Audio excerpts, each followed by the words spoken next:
Good morning, late morning. So, on the slippery slope to Christmas. Summer's over.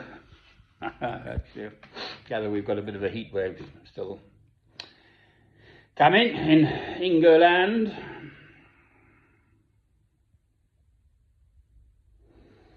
Well, the world was ever thus awfulness.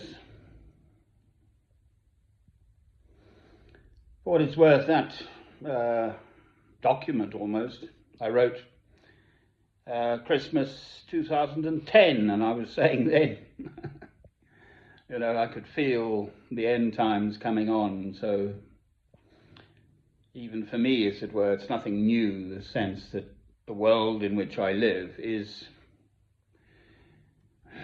to coin a phrase, heading on a handcart to hell.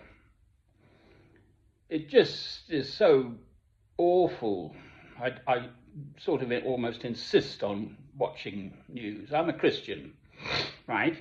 A simple little old Christian, okay? I have no influence or power or authority in this world whatsoever. I'm approaching my 70th year, and there it is. So,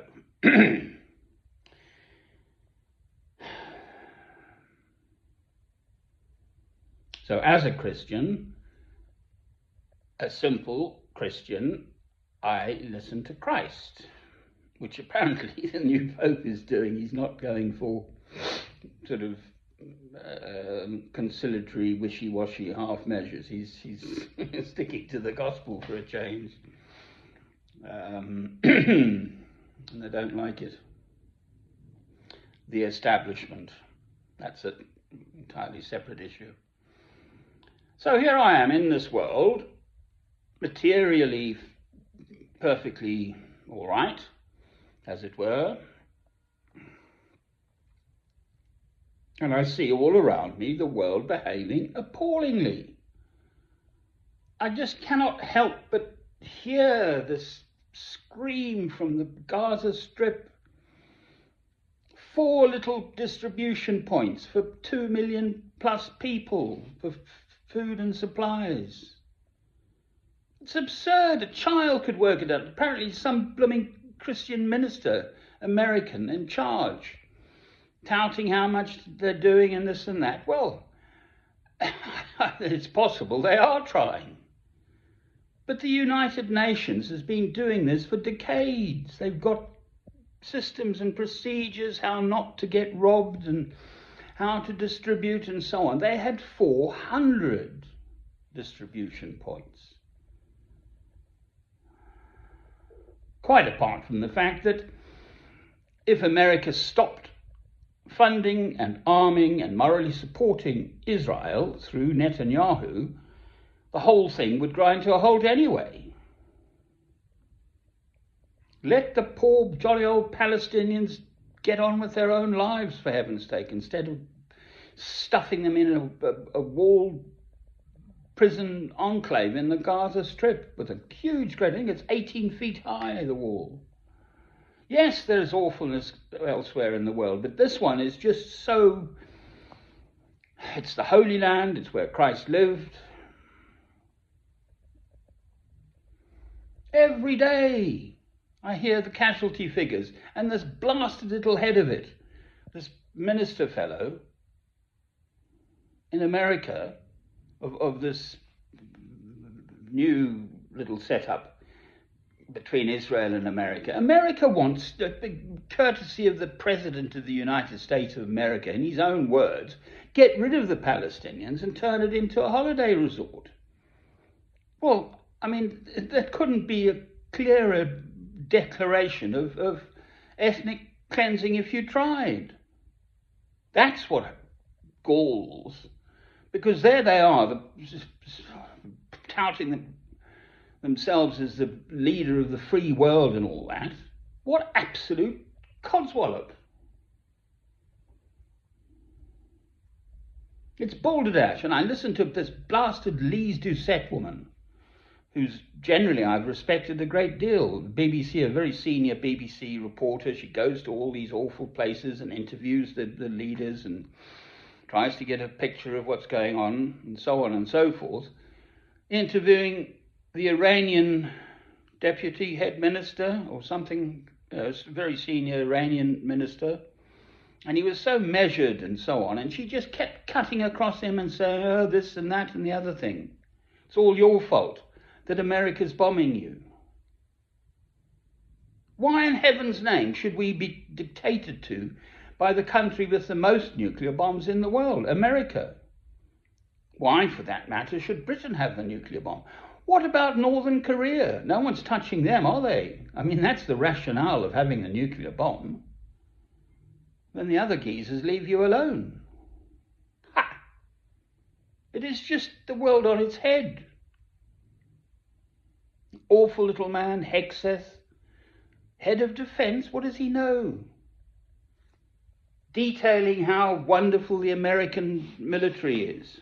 Yes, I dare say it is pretty amazing feat of technical feat of flying and navigation and all the rest of it. Yeah, but if the end result is all you do is you've poured a load of fuel on the fire, what do you think those 90 million plus Iranian people are going to think? Yes, they probably want to get rid of their ayatollahs, as it were. Well, let them do that. That's their indaba, it's a Zulu word. It's not for other states to turn up. I mean, America's been doing this for decades anyway, this regime change business. It's just, anyway, the fact is it's going on in my lifetime. Here I am. And what can I, me, myself, personally do about it? That is the cross I insist on trying to carry, and it's, other than try and make sense, some sort of sense of what's going on, well, the sense is it's utterly awful. I listened to the head of UNICEF being interviewed, so I'll call him New Zealand. New Zealanders hate being called Australians, whereas Australians, couldn't care less if they called Australians or New Zealanders, so I wasn't quite sure if he was a New Zealander or an Australian. Just detailing why, I mean, it's so obvious. 4 little distribution points, and it's a war zone near them. Every single day this week, I'm sure I've heard of tens of deaths around these food distribution points. You see the pictures, human beings with little bowls in their hands, little children with their arms blown off.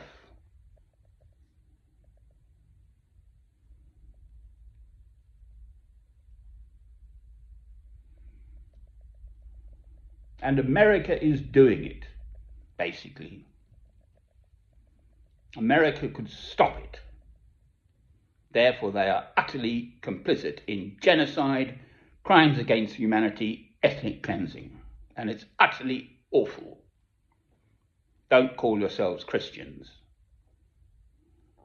Christ came to give us the opportunity, us, mankind, human beings, the opportunity to rise up out of our baser selves. If they strike you on one cheek, give unto them the other cheek. Every single hair on the head of your fellow man, woman, and child is precious and special. Therefore, you can't even think of harming them. Amen. What more can I do?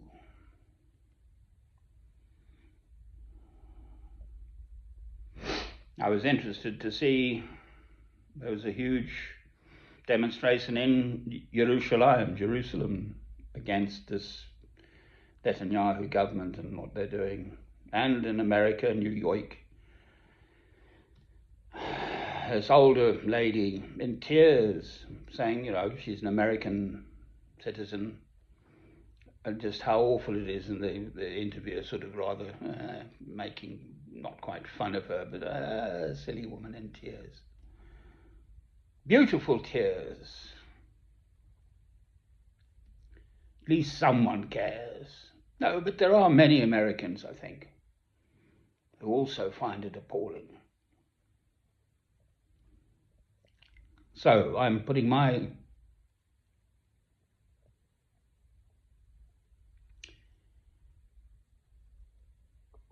Tuppence halfpenny worth. Hopefully on the balance of love, on the side of love. Amen.